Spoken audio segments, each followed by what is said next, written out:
பண்றது முள்ள மாதிரி தானோ, ஆனா மூஞ்ச மட்டும் கேலண்டர் வர முருகன் போட்ட மாதிரி சித்தா மாதிரியே வச்சுக்கிது எப்படி?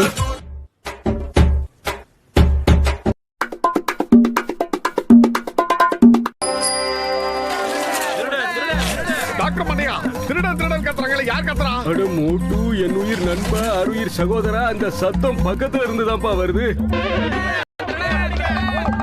நீங்க எல்லாரும் நல்லா கேட்டுக்கங்க. நான் சொல்ல மாட்டேன், நான் சொல்லவே மாட்டேன். ஏன்னா அவன் என்னோட நண்பன். ஏன் அந்த திருடன் உங்ககிட்ட என்ன சொன்னா? அதாவது அவன் என்ன சொன்னான்னா நான் சொல்ல மாட்டேன்டானா. நீ சொல்லாதே. அவன் எங்ககிட்ட என்ன தெரியுமா சொன்னா? நான் சொல்ல மாட்டேன், நான் சொல்ல மாட்டேன். ஏன்னா அவன் என்னுடைய நண்பன், நான் சொல்ல மாட்டேன். டேய் கேட்டுக்கங்க, அந்த திருடன் இவனோட நண்பனை போட்டு தள்ளுங்கடா.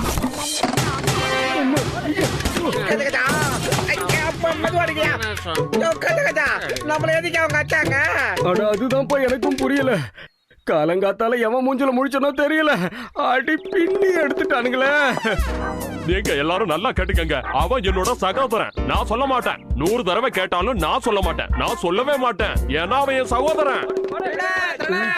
ஏன் அந்த திருடன் வந்து இப்போ உங்ககிட்ட என்ன சொன்னா? சீக்கிரமா சொல்லு, சீக்கிரமா சொல்ல. நீங்க எல்லாரும் நல்லா கேட்டுக்கங்க. அவன் என் சகோதரன், அதனால நான் சொல்லவே மாட்டேன். 100 தடவை எல்லாரும் கேட்டாலும் சரி, நான் சொல்ல மாட்டேன், சொல்ல மாட்டேன், சொல்லவே மாட்டேன்.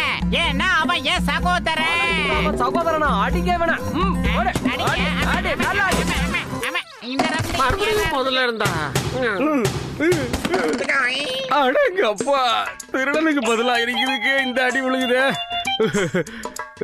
காலங்காத்தால பல்ல தேய்ச்சி டிஃபன் சாப்பிடலான்னு பார்த்தா இப்படி அடியும் குத்துமா விழுகுதே. நான் என்ன பண்ணுவேன்? கண்ணாடி இத்தனை பெண்டாயி உடைஞ்சு போச்சு. அதே மாதிரி என் உடம்பே எல்லா இடத்துலயும் பெண்டாயிடுச்சு. நான் என்ன பண்றது? யாருக்கிட்ட சொல்றது? என் ஆருயிர் நண்பா, என் உடன்பிறவா சகோதரா, என்கிட்ட ஒரு கண்ணாடி இருக்கு. அப்படியா? எங்க முப்பாட்டனுக்கு வேலையே கண்ணாடியை சரி பண்றதுதான். எனக்கு அந்த வேலை ரொம்ப பிடிக்கும். அவர்கிட்ட இந்த மாதிரி நிறைய கண்ணாடியும் ஃப்ரேம்ஸும் இருக்கு.